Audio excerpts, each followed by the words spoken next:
বলেছে বর্তনী অঙ্কন করো, বলেছে বর্তনী অঙ্কন করো AB প্লাস BC, বর্তনী অঙ্কন করো AB প্লাস BC।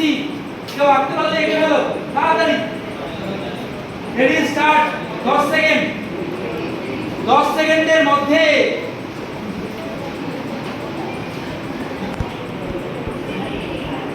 বর্তনী অঙ্কন করো এন্ড অর নট এর সাহায্যে। যেমন বলি আমরা বর্তনী অঙ্কন করো, draw the circuit diagram of, draw the circuit diagram of, draw the circuit diagram of, বর্তনী অঙ্কন করো। আমার প্রশ্নের প্রথম অংশ শেষ হয়েছে কারণ 10 সেকেন্ড শেষ। বর্তনী অঙ্কন করো, প্রশ্নটাই শেষ হয়নি এখনো। দ্বিতীয় অংশ হয়েছে প্রাইমারি গেটের সাহায্যে, প্রাইমারি গেট এর সাহায্যে বর্তনী অঙ্কন করো প্রাইমারি গেটের সাহায্যে। মানে আমাদের কোশ্চেন এটা ফার্স্ট পার্ট, এটা সেকেন্ড পার্ট, এখনো থার্ড পার্টটা বলিনি আমি। তুমি শুধু দেখো যে তুমি যে সার্কিটটা এঁকেছো সেটা তুমি ঠিক জায়গায় আছো না নেই। যার মনে হচ্ছে কেটে দিতে হবে কেটে দাও, আর যার মনে হচ্ছে হ্যাঁ স্যার আমি ঠিক আছি চলো সে রেখে দাও। কোশ্চেনের third part, third part and gate ব্যবহার করা যাবে না।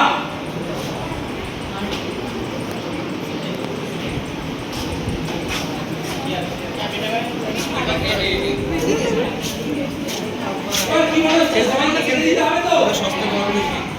সবাই এঁকে ফেলেছিল কি আনন্দ করে। কোশ্চেনটা বলছে you can not use and gate, and gate ব্যবহার করা যাবে না, এন্ড গেট ব্যবহার করা যাবে না। You can not use and gate. কোশ্চেনটা ছিল লিখছো যারা লিখে নাও AB প্লাস BC প্রাইমারি গেটের সাহায্যে বর্তনী অঙ্কন করো, কিন্তু এন্ড গেট ব্যবহার করা যাবে না। You cannot use AND gate while drawing this circuit AB plus BC using primary gates. কি কেলেঙ্কারি বলো তো?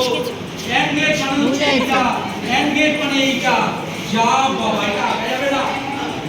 2024 শিক্ষাবর্ষ থেকে 11 এবং 12 এর অর্থাৎ ফার্স্ট সেমিস্টার এবং থার্ড সেমিস্টারে MCQ প্রশ্নতে পরীক্ষা হবে।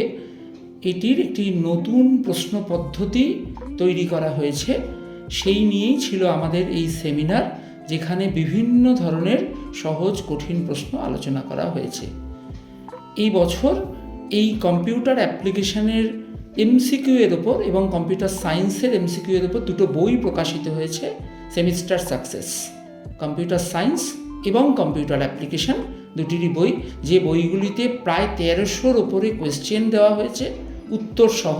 দ্বিতীয়, তৃতীয়, চতুর্থ প্রতিটি সেমিস্টারেরই আলাদা করে সেমিস্টার সাকসেস বই ক্রমান্বয়ে বেরোতে থাকবে, সুতরাং তোমরা সেটা ফলো করতে থাকো। এই রকমই কঠিন অথচ সুন্দর প্রচুর প্রশ্নের সমাধান পেতে চলে আসতে হবে আমাদের যে কোনো একটা সেন্টারে। তোমাদের অপেক্ষায় রইলাম, তোমরা চলে এসো।